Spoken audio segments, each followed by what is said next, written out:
fare i conti perché erano 160 i tavoli di crisi aperti prima del coronavirus, immaginiamo adesso che cosa succederà. Allora, scusate, volevo chiamare, adesso cominceremo a parlare naturalmente con i medici, a sentire anche loro che cosa ne pensano, di cosa ci aspetta. Volevo salutare Andrea Crisanti, direttore del laboratorio di microbiologia e virologia dell'Università di Padova. Buonasera professore. Buonasera a lei. Poi Lorenza Villa, che ormai i nostri telespettatori conoscono bene, giornalista scientifica, Roberta Villa, e Giuseppe Remuzzi, professore, direttore dell'Istituto di Ricerche Farmacologiche Mario Negri.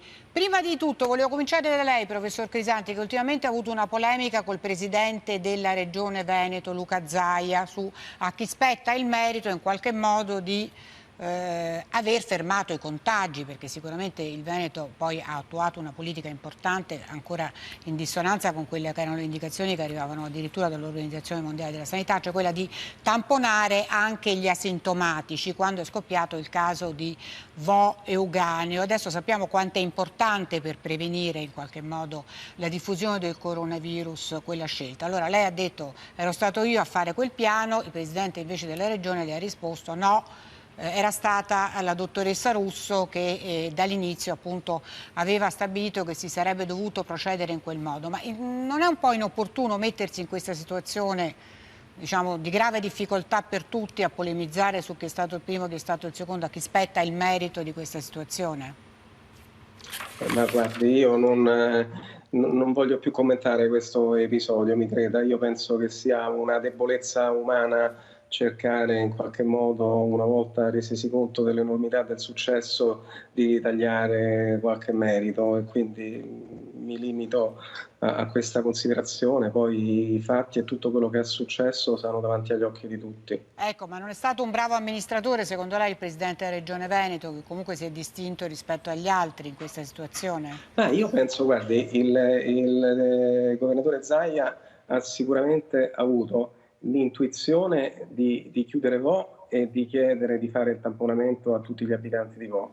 E poi io dopo 3 giorni gli ho telefonato e gli ho spiegato qual era la situazione epidemiologica che si era creata, gli ho chiesto di fare un secondo giro di tamponi e lì abbiamo scoperto quello che poi è stata l'elemento fondamentale che ha guidato tutta la strategia successiva della Regione Veneto, cioè che c'era una grandissima percentuale di asintomatici e che gli asintomatici trasmettevano. Poi chiaramente questo piano ha dovuto essere applicato sul territorio e chiaramente ci sono state altre persone che l'hanno fatto.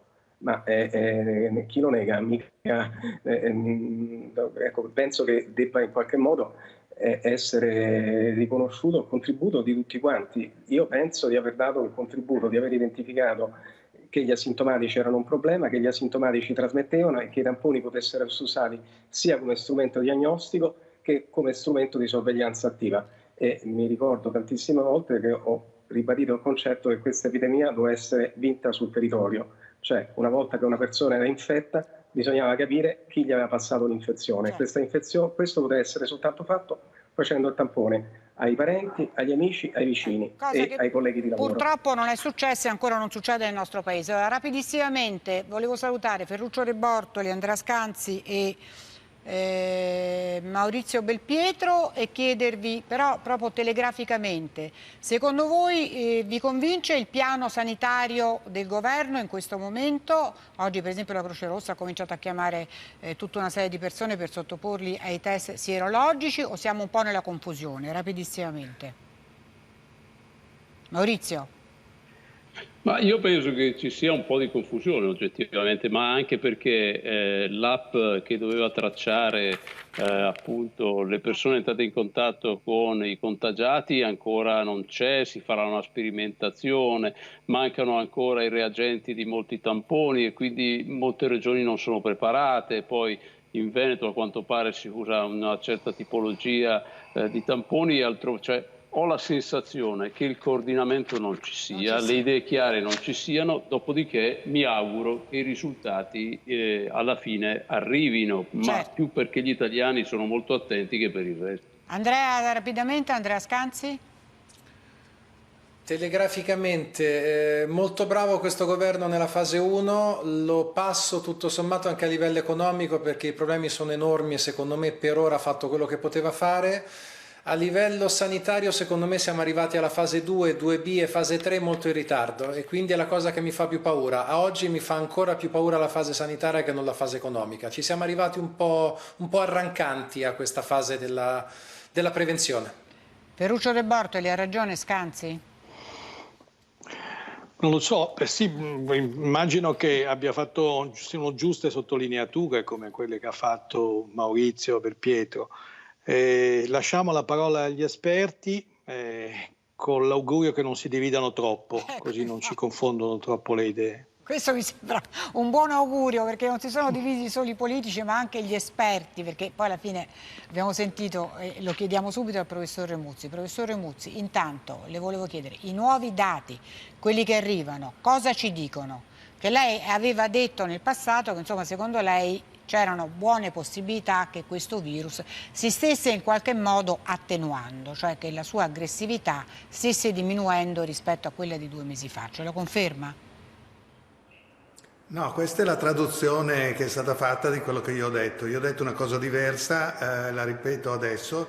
Ho detto che la malattia che stiamo curando in questo momento è completamente diversa da quella di prima. La malattia è cambiata.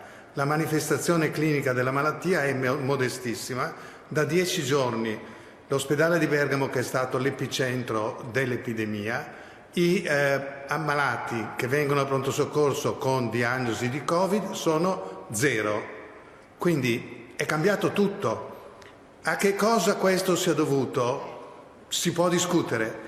La cosa però importantissima, anche rispetto a tutto quello che è stato detto adesso, è che siamo di fronte a una malattia che ha cambiato il suo modo di esprimersi. La polmonite interstiziale non c'è più, non si riescono più a fare gli studi. Per fortuna, dal punto di vista di chi fa gli studi è un problema, ma dal punto di vista della gente, dal punto di vista degli ammalati è una cosa meravigliosa perché non si riescono a trovare malati con cui testare quale può essere il farmaco efficace in una condizione o in un'altra. Poi possiamo discutere sulla ragione, potrebbe centrare il virus, possono esserci altre ragioni, può essere la carica virale, può essere che la mascherina ci aiuta a ridurre la carica virale, può essere che non lo so. Fatto sta che la malattia è completamente diversa. Ecco, ma secondo lei questa diversità della malattia è destinata a durare oppure possiamo, come dice qualcuno, tra 20 giorni, 25 giorni, quando faremo poi il bilancio delle nuove aperture, oppure con l'arrivo dell'autunno temere una recrudescenza dell'aggressività di quel virus, del Covid-19? Guardi, questo è complicato da dire perché all'autunno ci saranno tante cose diverse. Ci sarà l'influenza e quindi io raccomando a tutti di fare la vaccinazione per l'influenza perché questo se no confonderà le idee e l'influenza potrebbe anche aiutare SARS-CoV-2 a infettare i polmoni. Poi quello che io penso sia ancora più importante in questo momento non è tanto la malattia Covid, ma sono gli effetti negativi di chi ha avuto la malattia che persistono a lungo. Chi è stato ammalato non è né guarito né malato, è lì a metà. Delle volte i tamponi sono positivi, per trovarli positivi bisogna andare a cercarli in fondo ai bronchi, delle volte sono negativi, un giorno stanno bene, un giorno stanno male, quindi noi a ottobre arriveremo con Covid forse, questo non lo so. Secondo me non è neanche detto, certamente con l'influenza, ma certamente con malattie polmonari croniche che sono le malattie delle persone che adesso sono guarite. La malattia di oggi non è più il Covid, secondo me, ma è quello che è rimasto a chi è guarito, a chi ha superato la fase acuta, non solo a livello dei polmoni, ci sono tanti altri organi di cui non ci siamo accorti. È vero quello che abbiamo letto oggi, che poi nel 30% dei guariti resteranno per lungo tempo delle conseguenze polmonari dell'aver attraversato il Covid-19? Sì, sì, avranno delle conseguenze polmonari, quindi dobbiamo organizzarci, parlavate prima di Servizio Sanitario Nazionale, dobbiamo organizzarci per avere dei posti di riabilitazione, perché dobbiamo fare in modo che queste persone guariscano definitivamente, se è possibile, non è detto che sia possibile. Ma ci sono conseguenze anche a livello di altri organi, del sistema nervoso per esempio, delle ossa, del fegato, del rene. Tutti questi organi noi li abbiamo un po' trascurati perché eravamo concentrati sui malati che avevano difficoltà respiratorie, ma in realtà questo Covid ha danneggiato tantissimi altri organi e poi noi vedremo le conseguenze. Sì. Allora, intanto volevo sentire sia il professor Crisanti che Lorenza Villa se condividono quanto ha detto il professor Remuzzi, cioè che Roberta, scusate, oggi non so perché ho in mente questa Lorenza, che poi non è un nome oltretutto, diciamo, che è stato, mi sa come uno si fissa, ecco, ma lo condividete il fatto che in qualche modo comunque siamo di fronte a una situazione diversa, poi dobbiamo scoprire perché, come diceva il professore potrebbe essere legata ai nostri comportamenti, alla mascherina, all'isolamento, oppure invece proprio a delle modifiche di questo virus. Professor Crisanti e poi Roberta Villa. Ma, guardi, io concordo con l'analisi del professore Muzzi in pieno. Noi a Vo, dopo aver fatto il primo campionamento, isolato tutti quanti i malati, ci abbiamo avuto 8-9 casi e questi casi erano completamente diversi da quelli che abbiamo visto all'inizio dell'epidemia. Queste erano tutte persone che hanno avuto una sintomatologia lievissima e la ragione, noi abbiamo pensato all'epoca, che avendo isolato tutti quanti, avendo diminuito le possibilità di contagio, era diminuita la carica virale. D'altronde è ben noto che la carica virale ha un impatto importante sul decorso della malattia. Usiamo le mascherine, ci sono persone molto meno persone ammalate, quindi chiaramente chi si ammala riceve una carica virale diversa. Io penso che questa sia la spiegazione diciamo più logica. Alcuni dicono che il virus è mutato, ma sa, i virus sono delle popolazioni, non esiste mai un virus unico e per stabilire se un virus è mutato è più o meno aggressivo bisogna fare degli esperimenti con modelli animali che non abbiamo, quindi qualsiasi speculazione da questo punto di vista io penso sia azzardata. Ecco. Quindi lei dice mutato, non è che è mutato, è che noi, come dire, abbiamo attuato dei comportamenti, Roberta Villa, lo pensa anche lei? Che in qualche modo hanno attenuato questa forza? Sicuramente tutto quello che è stato detto è vero, in più possiamo dire che ovviamente appunto i nostri comportamenti, il lockdown stesso ha ridotto drasticamente i contatti, le occasioni di contagio e anche adesso che abbiamo riaperto non abbiamo gli stessi comportamenti, la stessa esposizione che potevamo avere prima della comparsa di questo virus, quindi sicuramente c'è questo fattore. Poi in più c'è da considerare anche il fatto che come è stato detto l'ondata, la prima grande ondata ha colpito duramente tutte le persone più fragili, quindi in un certo senso questo serbatoio di persone più anziane, più fragili o è molto riparato, perché naturalmente adesso le persone anziane stiamo molto più attenti, stanno in casa, evitano i contatti e che invece probabilmente di cui non si preoccupavano a febbraio, quindi anche questo è da considerare. Mentre per quanto riguarda la mutazione del virus, oggi si è parlato di una segnalazione relativa appunto alla possibilità che un virus isolato da un singolo paziente asintomatico avesse un'attività più lieve nei confronti della coltura di cellule. Lo dico perché molte persone mi hanno fatto questa domanda. Oggi non abbiamo niente per dire che questo singolo caso indichi una mutazione del virus o che il virus è cambiato. Non abbiamo da parte di chi fa i sequenziamenti dei virus indicazioni che ci sia una mutazione significativa in questo senso, perciò direi che tutte le spiegazioni che sono state date da chi mi ha preceduto sicuramente sono più attendibili a tutt'oggi. Importante ricordarci che questa è una conoscenza in evoluzione, domani potrebbe uscire una nuova scoperta. Ecco, ma secondo voi quando potremo cominciare a tirare un primo bilancio del ritorno un po', anche seppur con tutte le precauzioni, alla vita precedente, quindi i negozi aperti, ristoranti, parrucchieri, tutto quello che sappiamo e soprattutto da questo punto di vista è stato messo a punto un piano di prevenzione, anche di mappatura della popolazione che sta funzionando? Professor Ramuzzi, lei che ne pensa? Ma io penso che tra la metà di giugno e la fine di giugno avremo le idee molto più chiare.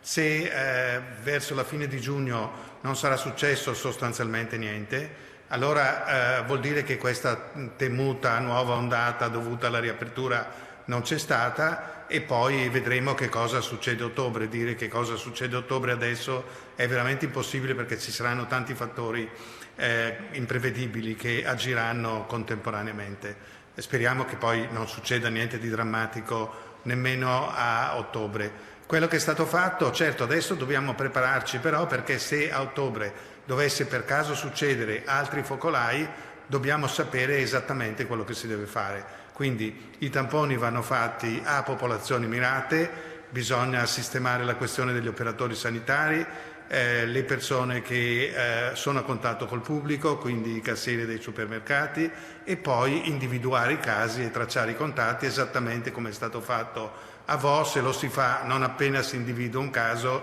è fattibile, se si aspetta poi dopo non c'è più niente da fare, come è successo nella prima fase. Ecco, professor Crisanti, anche lei è d'accordo che comunque verso fine giugno potremo già fare un bilancio importante di che cosa ci aspetta?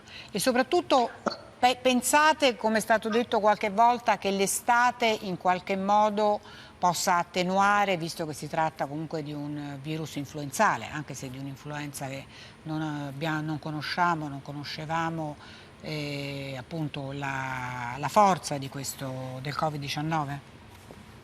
Ma guardi, diciamo è una nozione comune che le infezioni respiratorie tendono a diminuire durante l'estate. Questo è dovuto fondamentalmente a due fattori. Uno, le maggiori occasioni di passare il tempo libero all'aperto, e l'altra è il fatto che in alcune zone con clima caldo secco queste goccioline evaporano più rapidamente dove viene contenuto il virus, e quindi li inattivano. Ora però non tutti i virus sono sensibili a questo processo, alcuni coronavirus lo sono stati. Ora, per analogia, uno potrebbe pensare ma forse pure questo, però la realtà è che noi non lo sappiamo, quindi condivido sicuramente le valutazioni di cautela, e penso che lo sapremo soltanto verso fine giugno, inizio luglio, se il virus in qualche modo ha subito l'impatto del caldo, e allo stesso tempo se le misure di distanziamento sociale e di protezione che noi usiamo sulle mascherine ci hanno avuto un impatto. Hanno continuato a funzionare. E a quel punto probabilmente vedremo via via scemare i casi. A me obiettivamente preoccupa la situazione di ottobre e novembre, perché tutte le misure che noi abbiamo messo in atto per prevenire la diffusione del virus dalla Cina a noi non hanno funzionato, e questo secondo me deve essere un elemento di riflessione. Cosa possiamo fare di meglio? Ecco, io non ho visto ancora un dibattito su questo argomento, anzi leggo che saranno riaperti tutti i voli senza nessuna misura di screening e nessuna misura di controllo. Questo secondo me la preoccupa. Probabilmente. Ecco, noi siamo pronti, Roberta Villa, a riaprire gli spostamenti da regione a regione tra poco, cioè il 3 giugno, e i voli con l'estero dal 15 giugno, senza sottoporre nessuno, perché questo poi è il progetto delle persone che arriveranno nel nostro paese a una quarantena? Questo è attualmente, le norme prevedono questo. In questo momento noi in fondo siamo il paese tra i paesi più colpiti, quindi al limite sono gli altri forse che dovrebbero mettere in quarantena noi. Come diceva il professor Remuzzi, bisogna veramente vedere cosa succede nelle prossime settimane. Io spero davvero che questo sia un momento di calma, che questa curva si assesti nel basso durante l'estate per tutte le ragioni che sono state spiegate, però proprio per questo sarebbe così importante approfittare di questo momento in cui abbiamo così pochi casi per fare il lavoro che si è potuto fare a Vo e che non si poteva fare quando in Lombardia avevamo una situazione di estrema emergenza. Cioè oggi veramente bisognerebbe riuscire a, invece di diciamo pensare tanto alla movida, pensare piuttosto alle famiglie, ai contatti delle persone ancora positive, e fare un vero tracciamento di queste persone, perché parliamo sempre dei tamponi, ma se viene fatto un tampone, una persona persona risulta positiva, ma poi i suoi familiari, chi è vicino a lui non viene contattato, non viene tamponato. Noi abbiamo ancora tante persone che sono in casa, a cui magari è morto un familiare, non hanno ricevuto un tampone e non sanno cosa devono fare, se possono uscire o no. Queste sono situazioni che devono essere assolutamente risolte, e soprattutto bisogna fare proprio un'indagine sui nuovi casi. Noi per esempio un dato che non sappiamo è: questi nuovi casi che ancora ci sono, da dove vengono? Dalle RSA, dagli ospedali?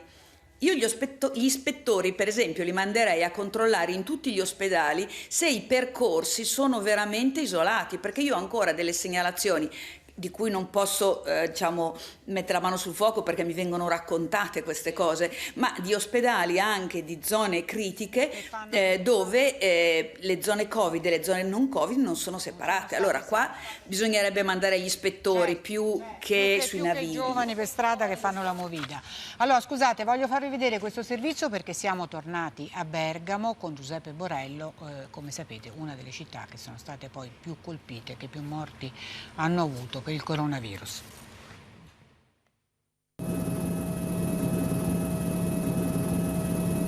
Sorvolare queste montagne dopo 2 mesi che praticamente non si è quasi mai volato, mi è sembrato veramente di vivere come in un mondo dove fosse esplosa una bomba atomica. Ai comandi dell'elicottero c'è l'alpinista Simone Moro. Dall'alto ci mostra l'impatto del coronavirus sulla bergamasca. Quella di Bergamo Alta è un po' un gioiello architettonico. Adesso ti porto sopra Piazza Vecchia, quella piazza sotto di noi dove c'è questo campanile. Qualcuno si vede, sì, li vedi tutti a debita distanza. Questo è un aeroporto da 14 milioni di passeggeri e sarà possibile vedere 40 aeromobili parcheggiate, fermi a terra da prima del lockdown. Siamo sopra i paesi di Leffe, quello è Albino e Nembro, quindi stiamo sorvolando i luoghi più sofferenti e più colpiti dal coronavirus. Proprio queste case qui sotto. E tu ci fai caso, non sono ancora molte le automobili che si spostano, è ancora timido il riappropriarsi alla vita. Dopo la fase acuta dell'emergenza si riparte e l'obiettivo di Simone Moro è puntare sulla bellezza di questo territorio. Andando in giro per il mondo ho capito dove sono nato e dove vivo, e intendo l'Italia. E l'Italia, se devi sintetizzarla veramente in una sola parola, te ne concedono una, è bella. Io qui sono nato, qui mi sono allenato, io sono partito da queste montagne per arrivare poi all'Everest. Questo è Bergamo. Basta sfogliare la stampa locale per rendersi conto di quello che è il coronavirus. Queste sono le pagine dell'Eco di Bergamo, tutti i necrologi, che sono passati da 3 pagine normali alle 12 pagine di quel periodo di marzo. Vedere così tanta gente mancare in così poco tempo ti spaventi. Mia figlia a un certo punto mi ha chiesto: ma moriremo tutti? Proprio perché anche lei, che non aveva mai sfogliato un giornale, però quando vedeva tutte queste necrologie si è spaventata. Simone vive a Selvino. A marzo ha perso suo padre Gianni. Andarsene senza neanche un addio. Io sono sicuro che lui, durante la sua degenza, i 15 giorni di degenza all'ospedale, non ha mai pensato di essere solo. Che comunque la famiglia c'era, però se dovessi dirglielo, noi eravamo qui, eravamo preoccupati per lui. Al cimitero di Bergamo, dove prima c'erano i camion dell'esercito, ora si può tornare a salutare i propri cari. Questo è mio papà. Abbiamo messo noi una fotografia, un nome, ti faccio vedere com'era papà. Così. È stata una seconda mazzata, perché mi si era accesa una luce quella mattina, no? Si è spenta. Un numero, le iniziali col pennarello, no? Non tanto. Giampietro si è trovato a dare il suo ultimo addio al padre Emilio pregando una lapide senza nome, ma il suo ricordo più bello è tra questi sentieri dove lo portava fin da bambino. mi giro a volte con bello ricordo, però non c'è più. Non ho avuto possibilità di portarlo ancora una volta, fare qualche passo come qui, e questo è un grosso rammarico per me. Ora Bergamo riparte. Deve ripartire. Questa è una città che la gente di questi posti difficilmente che si siede, c'è comunque la paura. Io credo che ci sia per tutti noi la paura, non quanto di dover tornare a essere rinchiusi in casa, ma chi ha avuto come me il malato in casa ha la paura di ammalarsi, di morire. Perché io con la mia famiglia, mia moglie, i miei figli ci riteniamo dei miracolati. Però dobbiamo ripartire, per loro, per tutte queste persone che sono mancate qui a Bergamo, e non solo a Bergamo, tutta Italia. Per loro. Per loro. Professor Remuzzi, che cos'è che la preoccupa di più in questo momento? E soprattutto le sembra che il sistema di monitoraggio di fatto affidato alle regioni, perché è affidato comunque alle regioni, stia funzionando, oppure ha ragione Roberta Villa quando dice che insomma ci sono ancora molte lacune da colmare, importanti peraltro? No, ci sono molte lacune da colmare, moltissime. Io credo che dobbiamo soprattutto rafforzare un sistema di medicina sul territorio che non abbiamo. Quella è una parte che abbiamo molto trascurato. Pensate che adesso le cose vanno meglio perché le persone nell'area del Milanese, per esempio, hanno cominciato a chiamare il 118. Il 118 respira un po' più di prima, perché prima era davvero una cosa incredibile. E adesso arrivano queste ambulanze con 2 infermieri, un medico, l'ossigeno. Queste sono cose fondamentali che dovrebbero esserci sempre. Quindi lì è un primo livello di organizzazione. Il secondo livello è quello di rintracciare le persone e fare questi tracciamenti come abbiamo sentito parlare, però non credo che siamo pronti.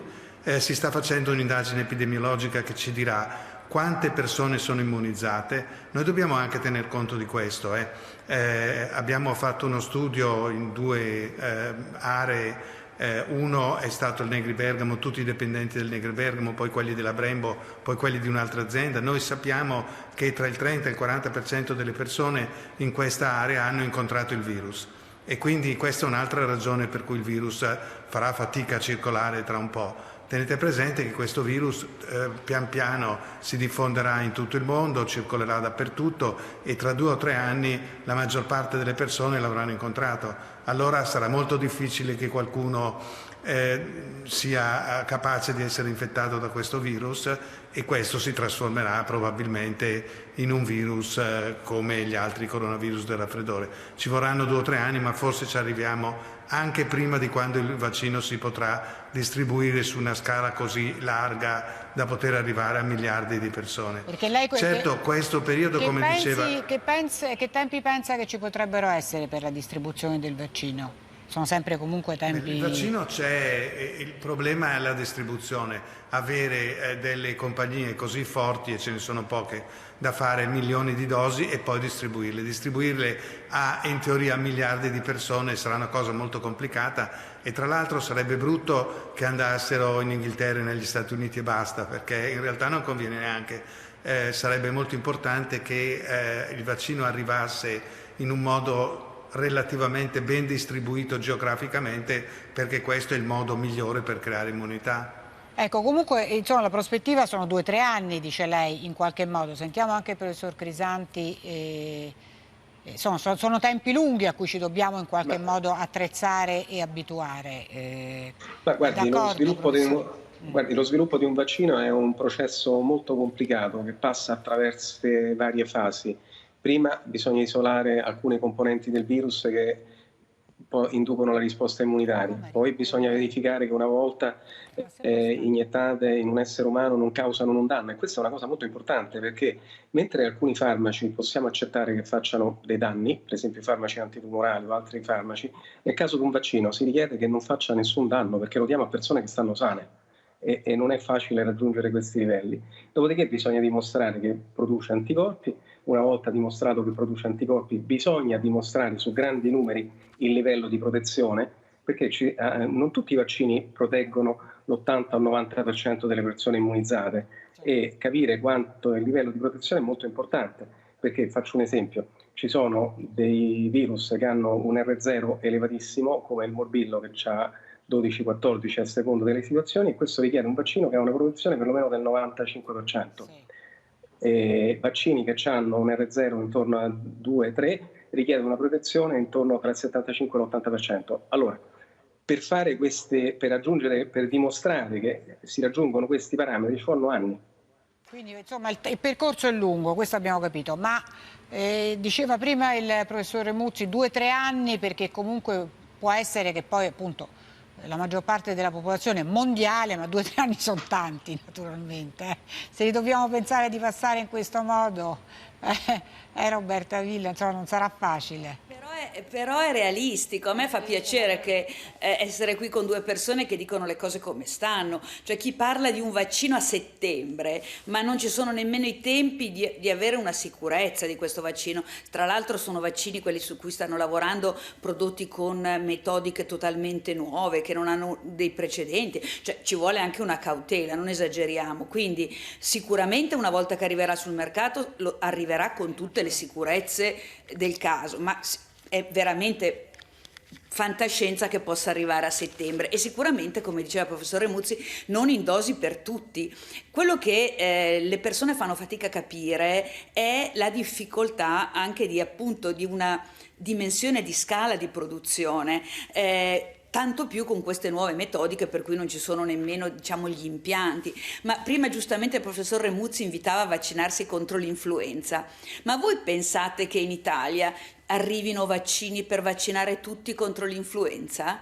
Non ci sono. Non ci sono. Anzi, parlavo 15 giorni fa con una casa farmaceutica, mi dicevano: guardate che gli altri paesi prenotano i vaccini antinfluenzali verso dicembre, e quest'anno già appena arrivato Covid ci hanno chiesto delle dosi in più. Le regioni italiane ancora, adesso forse oggi no, ma 15 giorni fa non avevano ordinato le dosi. Quindi prima di dire vaccinatevi tutti, bisogna essere sicuri anche di averlo il vaccino. Certo. Va bene, insomma, speriamo davvero di poterci rivedere qui tra 15-20 giorni e far sì che, insomma, le previsioni, che devo dire sono state un po' meno pessimiste del solito, professor Remuzzi, stasera, in qualche modo dice, vediamo se almeno per fine giugno non ripartano, ecco, quei numeri drammatici a cui siamo stati abituati nei mesi passati. Da questo punto di vista ci sono buone possibilità, speriamo, almeno. Guarda, io sono molto ottimista, poi ecco, naturalmente posso sbagliare. Però mi sembra che lei sia ottimista da questo punto di vista. Assolutamente. Sì, però se posso, Bianca, sì, se posso, sì. Io vorrei che uscissimo un po' da quest'ottica dell'ottimismo e pessimismo. Ci sono dei fatti che il professor Remuzzi ha presentato molto bene, che il professor Crisanti ha presentato molto bene. Se poi andiamo a vedere le cose che dicono gli scienziati seri, attendibili, come quelli che abbiamo in trasmissione questa sera, non è che cambiano il famoso bicchiere mezzo vuoto mezzo pieno, no? L'importante è stare ai fatti. I fatti oggi li abbiamo rappresentati bene. Il fatto che uno dica no, io voglio lanciare un messaggio di speranza, oppure no, io dico state attenti, entrambe le cose ci vogliono. Dobbiamo tornare a vivere, perché è essenziale tornare a vivere, ma dobbiamo mantenere una soglia di attenzione, perché non possiamo pensare che sia un brutto sogno e ce lo togliamo dai pensieri. Grazie davvero a tutte e tre, a Roberta Villa, al professor Remuzzi e al professor Crisanti, per essere stati con noi. E io prima di chiudere vi devo dire che martedì scorso in un servizio dedicato alle difficoltà ai negozi per le riaperture è stato detto da un dipendente che il negozio Mario Di Maio di Milano sta chiudendo. La ditta Di Maio però ci tiene a precisare che in tutte le altre sue sedi svolge regolarmente la sua attività, che si parlava nel filmato solo della chiusura del negozio di Milano, e infatti di quello noi avevamo parlato, solo di quello, non avevamo parlato delle altre sedi, che verrà sostituito riorganizzando la sua distribuzione. Carta Bianca finisce qui e ci vediamo martedì prossimo alle 21:20, sempre su Rai 3. La linea al TG3, buonanotte a tutti.